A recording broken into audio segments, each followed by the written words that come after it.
Est-ce que tu t'es une fois posé la question, pourquoi ce sont les mêmes stratégies que tu utilises dans le trading, mais tu prends des stop-loss? Ce sont les mêmes stratégies que tu utilises il y a des semaines là. Ça veut dire, toi, tu peux dire que tu es le meilleur trader au monde. Parce que toutes les positions, le marché prend ton TP. Tu ne connais jamais ce qu'on appelle SL. Tu ne connais même pas ce qu'on appelle stop-loss. La semaine est merveilleuse. Quand tu rentres sur le marché, tu sors avec des gains. Oui, tu es content. Tu commences à manger de l'argent comme goyave. Mais arrivé à un moment donné, tu ne comprends plus rien. Les mêmes stratégies que tu utilises, peut-être même sur le même actif, ou bien sur la même paire, mais tu vois que tout bascule en fait. Tout change. Quand tu rentres sur le marché, on dirait, je ne sais pas, on dirait, tu ne vois rien sur le marché en fait. Quand tu rentres sur le marché, seulement c'est des stop-loss. Quand tu rentres sur le marché, c'est des stop-loss. Tu ne vois rien, ça veut dire que tout devient confus, tout devient bleu comme on le dit. Tu te poses la question, mais qu'est-ce qui ne va pas? Or, ce sont les mêmes méthodes que j'utilise. Maintenant, qu'est-ce qui fait que, actuellement, quand je rentre sur le marché, je ne gagne rien? Même pour avoir seulement 5 $, c'est un problème. Pourquoi? Est-ce que tu t'es une fois assis et puis fait des analyses, faire des autocritiques? Est-ce que tu t'es une fois assis et te posé ces questions-là pour trouver ta maladie, pour trouver le véritable problème qui fait que la même méthode que tu utilises, mais à un moment donné, tout disparaît.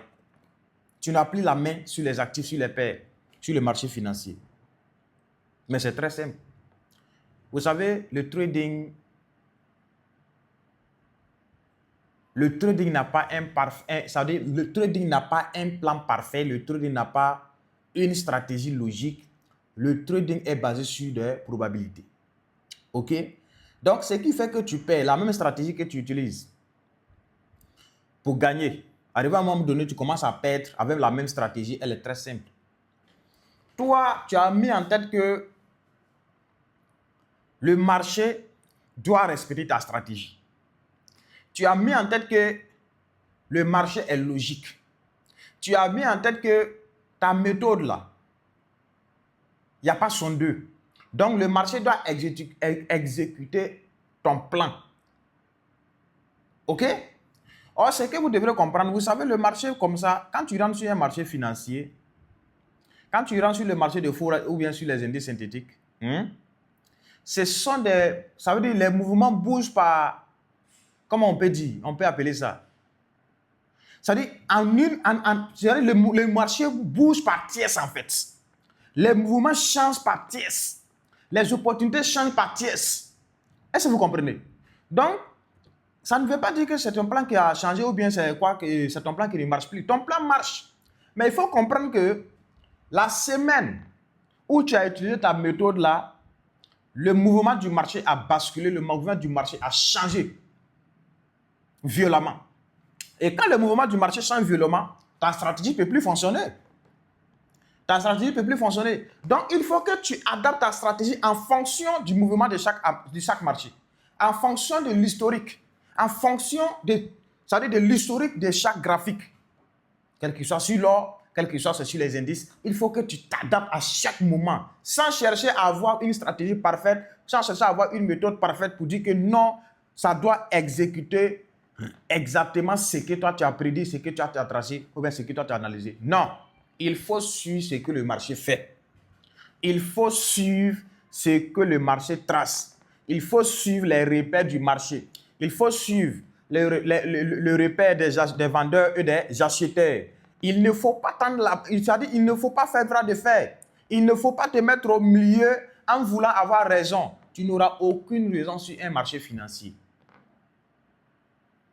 Donc, laisse-toi aller. Il y a des semaines que tu seras rentable. Il y a des semaines que tu ne seras jamais rentable. Il faut comprendre que c'est comme ça. Et quand c'est comme ça, qu'est-ce qui se passe? Vous allez voir, ces personnes changent de stratégie. Ces personnes changent de plan.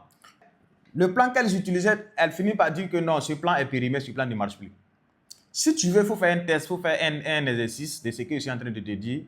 La même méthode que tu as utilisée quand tu étais débutant et que tu gagnais des dollars, vas-y, reprends la même stratégie aujourd'hui, tu seras rentable. La même méthode, la même stratégie que tu banalises aujourd'hui, tu dis que non, c'est pour les débutants, ça ne te donne pas, ou bien ça ne donne pas, vas-y reprendre la même stratégie, tu seras rentable. C'est moi ici en train de te parler. Nous cherchons toujours à avoir la perfection.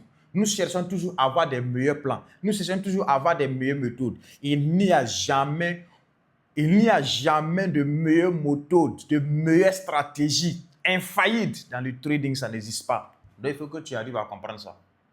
Et si tu as compris cela, tu vas trader sans pression, tu vas trader sans inquiétude. Tu prends le TP, Dieu merci. Tu prends SL aussi, Dieu merci. Ce n'est pas chaque jour qu'on gagne. Mais il faut savoir que le mouvement du marché change par tiers. Ça change par tiers. Tu peux prédire marché quelques tiers après le marché change. Surtout sur le Forex. Le marché change. Donc, puis c'est là où je vous aime en ensemble. Il faut qu'arriver à un moment donné, vous vous asseyez et vous fassiez ce qu'on appelle l'autocritique de ton plan, de tes analyses, de ta stratégie de trading. Et tu vas voir que tu vas commencer à aller. Le trading, ce n'est pas de la magie. Le trading, ce n'est pas de la sorcellerie. Le trading n'est pas réservé seulement aux smarts, aux plus intelligents, ni aux extraterrestres. Le trading est fait pour tout le monde. Mais il faut que tu t'adaptes en fonction du mouvement de chaque actif. Donc, rendez-vous à la prochaine épisode.